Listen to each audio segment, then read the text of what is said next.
வாழ்க சாய்ராம்.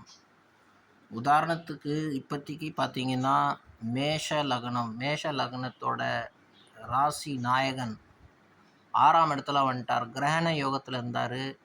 கிரகண யோகத்திலேருந்து அவர் 6ஆம் இடத்துல பிளேஸ்மெண்ட் ஆகிருக்காரு. கேத்து கூட இருந்த இருள் சம்பந்தப்பட்ட யோகம் அவர்கிட்டேருந்து கேன்சல் ஆகி அவர் அந்த இருள்லேருந்து விடுபட்டு இருக்கார். இது ரொம்ப நல்ல ஒரு யோகம். ஆக்சுவலி பார்க்க போனீங்கன்னா இந்த யோகம் என்ன ஒரு பியூட்டியை கொடுக்கும் அப்படின்னு பார்த்தீங்கன்னா, மேஷ லக்னத்துக்கு 6ஆம் இடமே 8ஆம் அதிபதியும் அவரே ஆகிறார். அதனால விபரீத ராஜயோகம் கொடுப்பார். விபரீத யோகம்னா 20% 30% தான் கொடுப்பார். ஏன்னா லக்னத்துக்கும் அதிபதி 8ஆம் வீட்டுக்கும் அதிபதினால விபரீத ராஜயோகம் ஃபுல்லாக வேலை செய்யாது. எந்த ஒரு சுப கிரகத்தோட பார்வை அவர் மேலே கிடையாது.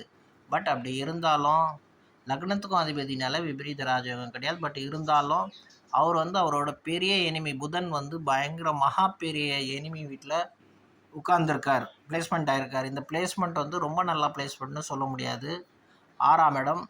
பட் இருந்தாலும் ஒரு நல்ல அமைப்பு தான். பட் இந்த நல்ல அமைப்பு நல்ல பெரிய யோகத்தை கொடுக்காது. இருள்லேருந்து வெளிச்சத்துக்கு வந்திருக்காரு, அதே பெரிய விஷயம். ஸோ அதனால் மேஷ ராசிக்காரங்களுக்கு சில ப்ராப்ளம்லேருந்துலாம் ரிலீஃப் ஆவாங்க. நல்ல விஷயங்கள்லாம் திருப்பி நடக்க ஸ்டார்ட் ஆகும். வாழ்க சாய்ராம்.